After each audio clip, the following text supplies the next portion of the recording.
Struggling to find closures as their loved ones' graves sit without markers. They say they paid a local business, but they can't get tombstones.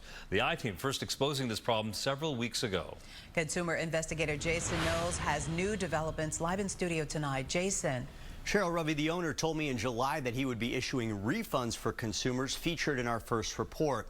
They say that still hasn't happened, and now one has filed a lawsuit. Now 4 more people are coming forward with stories of tombstone turmoil. I'm sorry.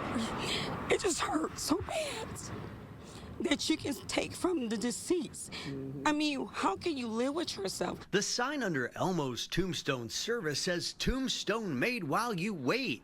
But these heartbroken families are still waiting after trusting a longtime headstone business to honor their loved ones. Hurt so bad, family ain't got closure. We scrape for this money. Instead of that closure, she's probably turning over in the grave. They say they paid for broken promises and more heartache. I still cry every day, every single day. Think your mom has no tombstone? No tombstone. Here it is coming up on her anniversary next month. These 4 consumers reached out to the I-Team after seeing our first investigation last month into Elmo's tombstone, which featured 4 other consumers. You all saw our first story, and you're all waiting for tombstones too? Yes. They too say they paid the business on the 6000 block of South State Street and never got headstones. They provided us receipts, they say, showing they paid in full, amounts ranging from about $1,500 to $4,200. They've been waiting about 1 to 2 years. And you say you're done waiting? Done waiting. You just want your money back? Just want my money back. We want refund.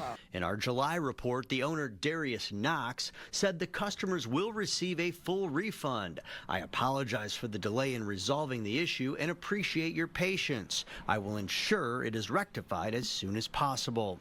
But a month later, those 4 customers say they haven't seen a dime.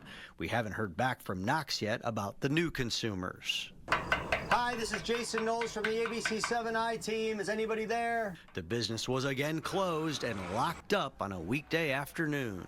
I think that's is awful. Meantime, Deborah Foster, who we featured in our first report, has filed this small claims lawsuit. She's asking for a $4,000 refund after waiting about 1 year and 4 months for a tombstone for her late niece, who was also her adopted daughter. And this is why I am bringing it to court, because I believe 1 year and some months is long enough to even just communicate with me about what's going on. Broken promises on and on, ongoing, isn't resolving the problem.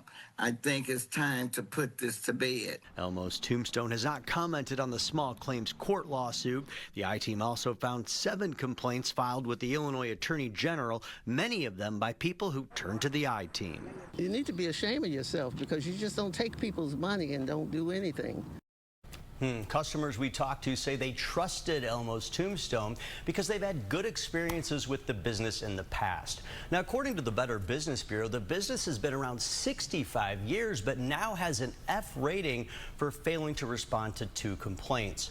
Ravi, Cheryl, we will stay on this and let you know if consumers ever get those refunds. We'll keep calling, we'll keep texting, and we will let you know. I mean, their cut line is tombstones while you wait. Right, but these people are waiting a very sad situation. And they're grieving already, so this makes it even harder. All right, Jason, thank you for the follow-up. All right, let's turn it over to